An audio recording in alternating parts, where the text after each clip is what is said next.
Morning बच्चों। जिस घड़ी का इंतज़ार था वो कल आ गई है। कल 12 तारीख को हमारा पेपर है। सब कुछ हमने कंप्लीट पढ़ लिया है, बहुत अच्छे से रिवाइज कर लिया है। डाउट सेशन रनिंग है। अब क्या करें? सबसे पहली बात, जैसे जैसे टाइम नज़दीक आएगा हार्ट बीट्स बढ़ेंगी। टेंशन नहीं लेना है। पिछले 1 महीनों से मैं आपको यही कह रहा हूँ कि आपने जितना पढ़ा है वो बहुत अच्छा है। जो परफॉर्मेंस आप दे रहे हैं बेस्ट परफॉर्मेंस है। रिवीजन भी बढ़िया है। डाउट सेशन में डाउट्स का लेवल जो आपका है उससे मैं पूरी तरह कॉन्फिडेंट हूँ कि आपकी पढ़ाई बेस्ट है। किसी तरह का पैनिक नहीं करना है। बहुत कॉन्फिडेंटली जो पढ़ाई हमने की उस पर अपना कॉन्फिडेंस बनाकर रखना है। कल बहुत पॉजिटिव होगा। अब सर हम लास्ट मोमेंट पर हम क्या करें? आज 11 तारीख का दिन है। आज जितना अपन न्यूमेरिकल रिवीजन करना चाहते हैं वो कर लें। हर चैप्टर को गो थ्रू कर लो। हर चैप्टर उठाओ, उसका बेसिक पढ़ लो, 1-2 क्वेश्चन कर लो। कोशिश ये करना है कि आज हम अपने इम्पॉर्टेंट टॉपिक कवर कर लें। आज रात को 11 बजे के बाद हमें बुक टच भी नहीं करना है। जैसा मैंने पहले बताया था, आप अपनी बुक्स को टच भी नहीं करेंगे। पूरी रात बहुत सेटिस्फैक्ट्री वे में सोएंगे। आज रात भर अगर हमने पढ़ाई कर ली, हमने अपने दिमाग को थका लिया, तो कल बेवजह हम अपने पेपर को बिगाड़ सकते हैं। ये डाउट हमेशा बना रहता है। इसलिए हमने पूरे 6 महीने तक पढ़ाई की है। हम उस पढ़ाई पर ट्रस्ट करेंगे। एक रात की पढ़ाई में हम कुछ ऐसा एक्स्ट्राऑर्डिनरी नहीं कर लेंगे जो हमने 6 महीने में नहीं किया था। जितना हो गया है इनफ, बस पर्याप्त है। अब अपन आराम से बढ़िया तरीके से सोएं। नींद नहीं आ रही है, कोई बात नहीं। जो भी अपने को अच्छा लगे, जो अपनी हॉबी हो, म्यूज़िक सुनना है, लाइट म्यूज़िक सुनना है, बस अपने दिमाग को आराम देना है।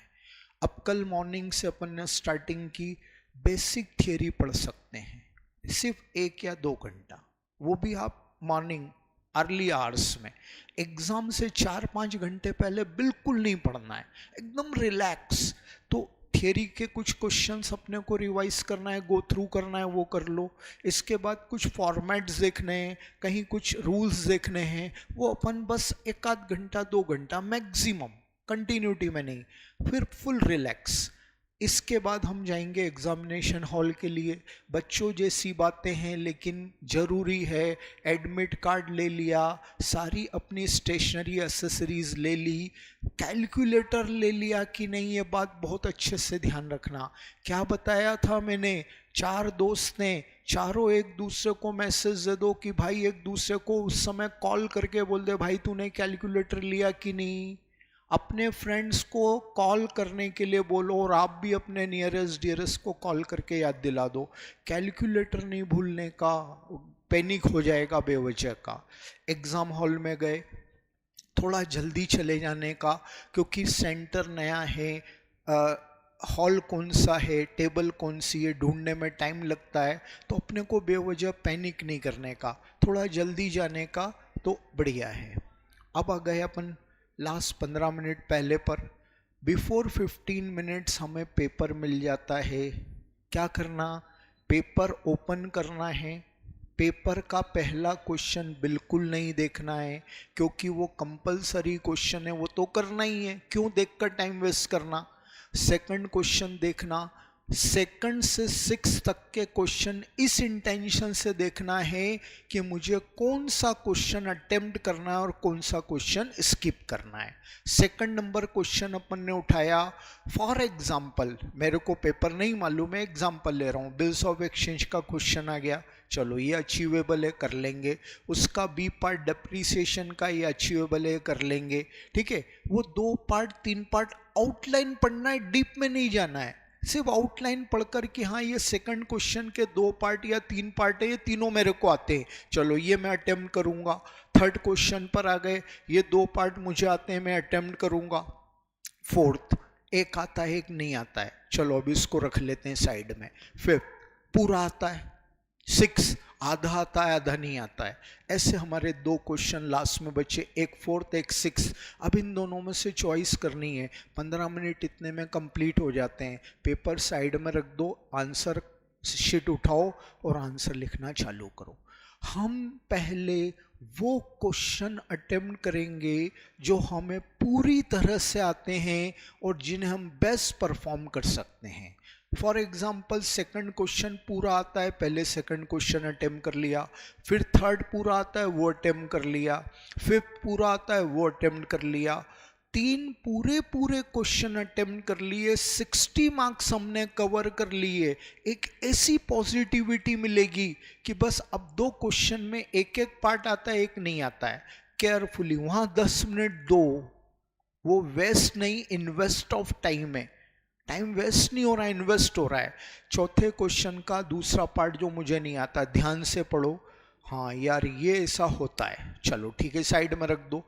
अब 6 क्वेश्चन का पहला पार्ट आता है, सेकंड नहीं आता है, थोड़ा सा उसको सोचो। हाँ ये, लेकिन सेकंड पार्ट साला बिल्कुल ही नहीं बन रहा है, तो अब एक काम करते हैं 6 को स्किप कर देते हैं, 4th को अटेम्प्ट कर लेते हैं। और 4th को पहला पार्ट पहले अटेम्प्ट कर लो, सेकंड पार्ट उसके बाद। काम आता है कोई बात नहीं, नेगेटिव बात कर रहा हूँ, ऐसी तो सिचुएशन क्रिएट होगी नहीं, बट हो जाए तो यह हो गया। एक क्वेश्चन स्किप कर दिया। थियरी हमेशा लास्ट में लिखेंगे। थियरी क्वेश्चन पहला है लेकिन हम उसे हमेशा लास्ट में अटेम्प्ट करेंगे। अब इस संदर्भ में भी आप अच्छे से सुनना। आपने ये आज मेरा ये एडवाइस है कि थियरी लास्ट में अटेम्प्ट करना है, बट एग्जाम हॉल में क्या होता है, थोड़ा सा डिफिकल्ट होता है उसको एनालाइज करना। मान लीजिए किसी क्वेश्चन में आप बीच में अटक गए थे, ठीक है, आपके 2.5 घंटे पूरे हो गए, 2.5 आवर्स कंप्लीट हो गए, आपके 2 क्वेश्चन बच गए। अनफॉर्चुनेटली ऐसा हो जाए कभी, तो एक थियरी एक न्यूमेरिकल। तो बेटा जी अब थियरी को लास्ट नहीं सेकंड लास्ट बना लो। 2.5 घंटे कंप्लीट हो गए, 3 क्वेश्चंस हमने सॉल्व कर लिए, एक थियरी का फर्स्ट क्वेश्चन और एक कोई न्यूमेरिकल क्वेश्चन सेकंड से 6 का बच गया। पहले आप थियरी क्वेश्चन सॉल्व करो।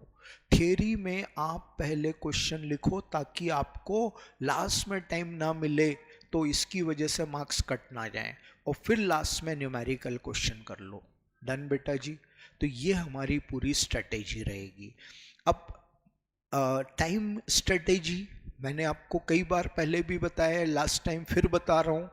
क्वेश्चन वाइज टाइम नहीं है, क्वेश्चन वाइज टाइम नहीं है। पहली बात 20 मार्क्स का क्वेश्चन आता है, 20 मार्क्स ईच क्वेश्चन, ठीक है ना। तो इसके लिए फिक्स हमारे पास 36 मिनट है। ये तो हमारा पक्का हो गया कि एक क्वेश्चन 36 मिनट का, लेकिन अब उसमें सब डिवीजन होते हैं। कोई नहीं जानता सब डिवीजन कितने होंगे, 10 मार्क्स का 10 मार्क्स का, 10 का 5 का 5 का, या 12 का 8 का, कुछ भी नहीं। तो हमने क्या स्ट्रेटेजी बनाई थी, 1.8 मिनट्स फॉर 1 मार्क। 1 मार्क का 1.8 मिनट। 5 मार्क्स का क्वेश्चन है तो आपको 9 मिनट देने हैं। 10 मार्क्स का क्वेश्चन है तो आपको 18 मिनट देने हैं। 15 मार्क्स का है तो आपको 27 मिनट देने हैं। अब जब नई स्ट्रेटेजी आ गई 12 मार्क्स का, ठीक है, तो 12 मार्क्स को 1.8 से मल्टीप्लाई कर दो, राइट है। तो इस तरीके से हमें यहाँ पर अपना टाइम ध्यान रखना है। बहुत स्ट्रिक्टली टाइम को फॉलो करना, रिलैक्स होकर क्वेश्चन नहीं करना, नहीं तो फिर आगे का क्वेश्चन छूट जाता है। पेपर छोड़ना नहीं है पहला अपना चैलेंज है। ये बात हम 6 महीने से एक ही बात कह रहे हैं। हम नाटा के स्टूडेंट हैं, हम 3 घंटे में 100 मार्क्स का पूरा पेपर अटेम्प्ट करके आते हैं। इससे पहले वालों ने भी सबने किया है, आप भी करोगे, कॉन्फिडेंट रहना, बट टाइम स्ट्रेटेजी के साथ। क्वेश्चन के नीचे फुट नोट जरूर देना है, वर्किंग नोट जरूर देना है।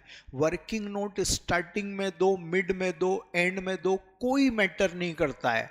वर्किंग नोट को टैग करो अकाउंट के साथ। फॉर एग्जांपल फाइनल अकाउंट में आपने P&L में 2 मैनेजर्स कमीशन लिखा, राइट, और नीचे उसका वर्किंग दिया, उस वर्किंग को 1 नंबर और मैनेजर कमीशन के सामने 1 नंबर, ऐसे टैगिंग करना है। पूरे सिलेबस में टैगिंग करना आपने समझा हुआ है, वो ध्यान रखना। ठीक बेटा जी, इस तरीके से हम अपना 1 बाय 1 पेपर पूरा सॉल्व करेंगे।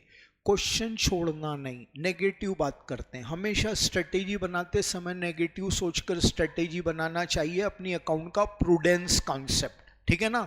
अगर कोई क्वेश्चन नहीं आया तो बेटा जी छोड़ना कुछ भी नहीं है। हमने 6 महीने पढ़ाई की है, मजाक नहीं किया है। ये तो इम्पॉसिबल है कि कोई ऐसा क्वेश्चन आ जाए जिसके बारे में आपको कुछ समझ ही नहीं आ रहा है कि है काय का। नहीं, ऐसा नहीं होगा। बहुत कुछ आता है, थोड़ा बहुत हम कंफ्यूज्ड हैं, तो भी उस क्वेश्चन को पूरा अटेम्प्ट करके आना है। एक बार लास्ट में देख लेने का, हाँ सारे क्वेश्चंस हमने अटेम्प्ट कर लिए हैं, ठीक है। क्वेश्चन कोई बीच में स्किप करना है तो पेज छोड़ दो, टेंटेटिव स्पेस छोड़ दो। अगर स्पेस छोड़ते समय जैसे ये पेज का लास्ट है, नेक्स्ट पेज टर्न हो रहा है, तो पीटीओ जरूर लिख दो। ये सारी बातें आपको ध्यान रखना है। इस तरीके से हम अपना पेपर सॉल्व करेंगे। अब पेपर के बाद भी कुछ चीजें होती है। पेपर कंप्लीट हो गया, कॉपी सबमिट कर दी। कॉपी सबमिशन के बाद ना तो उस सेंटर में अपना कोई फ्रेंड है, उस एग्जामिनेशन हॉल में अपना कोई फ्रेंड है उसके साथ निकल रहे हैं, सेंटर में अपने फ्रेंड्स हैं, भूल कर भी पेपर डिस्कस मत करना। पेपर कंप्लीट हो गया, कॉपी सबमिट हो गई, भूल कर भी पेपर डिस्कशन नहीं करना। तूने इसका क्या किया, मैंने ये किया, ये नहीं करना। आपका अगर एनालिसिस गलत आता है, आप ये मानते हो मेरा ये क्वेश्चन गलत हो गया, चेंज तो नहीं कर सकते हो, लेकिन वो जो पैनिक है उसकी वजह से अगला पेपर बिगाड़ देते हैं हम। कभी भी पेपर डिस्कशन मत करना, ना तो एग्जाम हॉल के बाहर, ना एग्जाम सेंटर में हो, ना घर में आने के बाद फ्रेंड से फोन पर। जो हुआ अच्छा हुआ। कल क्या बताया था मैंने डाउट सेशन में, अपनी एफर्ट पूरी लगाना है, 100% अपना देना है, और उसके बाद ऊपर वाले पर छोड़ देना है, ठीक है। वो हमारा अच्छा सोचता है, तो हमने जो किया वो हमने कंप्लीट कर दिया। अब हमारे हाथ में रिजल्ट नहीं है, लेकिन बेवजह हम अपने इसके बारे में सोचेंगे तो अपना अगला पेपर बिगाड़ लेंगे। इस तरीके से हम अपनी पूरी पेपर प्लानिंग करेंगे और बहुत अच्छे से पेपर देकर आएंगे। एक ही बात, बड़ा सिलेबस है बेटा, घबराहट होती है, नेचुरल है, सबके साथ हो रही है, आपके साथ भी है।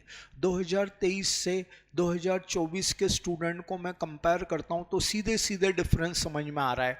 23 का स्टूडेंट इतना नहीं घबराता था, ओल्ड सिलेबस वाला। 24 न्यू सिलेबस वाले को घबराहट हो रही है, जून हो, सितंबर हो, इवन आप लोग जनवरी वाले हो। तो इसका कारण है बड़ा सिलेबस। मत पैनिक हो। सचिन तेंदुलकर भी जब 99 पर आ जाता था और 101 रन मारकर सेंचुरी कंप्लीट करना है तो उसकी घबराहट स्क्रीन पर दिखती थी। ह्यूमन टेंडेंसी है, अगर ये घबराहट नहीं होगी तो हम शायद इंसान ही नहीं होंगे। इसलिए घबराहट होना इतनी जगह जरूरी है, ठीक है, लेकिन उसकी वजह से टेंशन नहीं लेना है। ये धीरे धीरे जैसे जैसे टाइम नज़दीक आएगा चीज़ें बढ़ेगी, अपने आप को कंट्रोल करना है। आज दोनों टाइम पर डाउट सेशन है। कल भी मैं आपको 12 तारीख को अवेलेबल रहूँगा।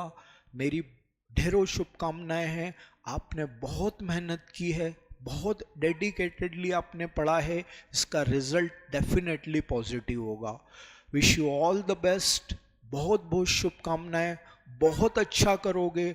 मेरी शुभकामनाएं भी, मेरा आशीर्वाद भी, और आप और मैं दोनों अपन ईश्वर के आशीर्वाद पर ही चल रहे हैं, तो मैं पूरी उम्मीद करूंगा ईश्वर भी हमारे साथ रहेगा। Okay, all the best, thank you.